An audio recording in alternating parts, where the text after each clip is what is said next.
kuwani waa madaxda dowladaha islaamka waxay maalmihii la soo dhaafayba ku sii qulqulayeen oo ku sii socdeen magaalada Dooxa ee wadanka Qatar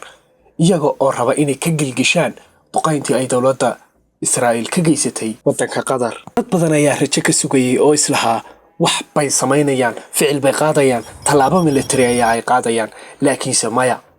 kaliya cambaaraynaya ay ku soo koobeen sidii ay u cambaarayn jireen xasuuqii iyo dagaalkii lagu hayay shacabka Falastiiniyiinta ayuunbay u cambaareeyeen weerarkii lagu qaaday Dooxa. laga soo bilaabo dagaaladii qarnigii tagay ayay la gashay dowladda Israa'iil wadamada Carbeed kuna jabisay Masar, Suuriya iyo dhammaanba wadamada ku hareeraysan ilaa iyo maanta oo ay xasuuqayso shacabkii Falastiiniyiinta. dhammaan wadamada Islaamka intoo ku hareeraysanna ay ku qaaday weeraro ka soo bilow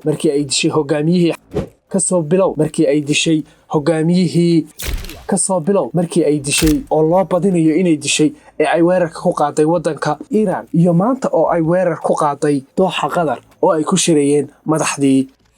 dhammaan waxyaabahaasi waxa ay ku tusayaan sida aanay Israa'iil waxba iskaga tirinayn wadamada Carbeed iyo dowladaha Carbeedba ayna ogaatay inaanay wax talaabo ah qaadi karaynin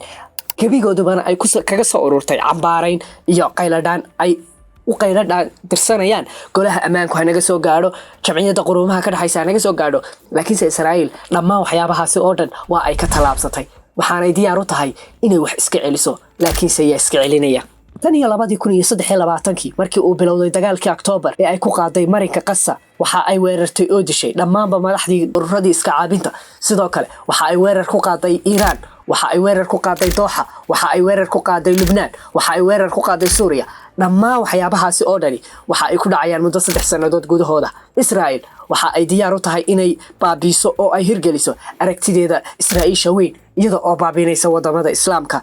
maadaama uu fidsan yahay aragtida Israa'iisha weyn min webiga Furaad ilaa webiga Niil ayna doonayso inay xaqiijiso laakiinse dhammaan wadamada Islaamku waxa ay ku koobsadeen cambaarayn Israa'iil sida uu habeen hore ku celiyay ra'iisul wasaarahoodu marnaba ka joogsan maayaan cid kasta oo ay isqabtaan ku weeraraan meel kasta oo ay joogaan haba ahaadaan wadamada Islaamka ee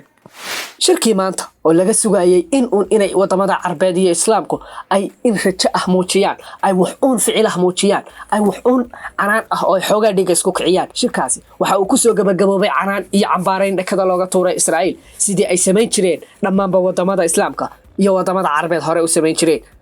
dhammaan shacabka muslimiintu quus ayaa ay joogaan dhammaan shacabka Carbeed quus ayaa ay joogaan waa ay yaaba yihiin talaabo ay qaadaana waa ay garan laayihiin laakiinse rajo ayaa jirta muslimnimadu rajo ayaa ay leedahay insha Allah maalin baa laga bixi doonaa. maxay kula tahay adiga aragtidaada goorma ayaa Israa'iil iska celin doonaa goorma ayaa ay wadamada Islaamka iyo wadamada Carbeed ay yeelan doonaan dhiig oo ay wax iska celin doonaan.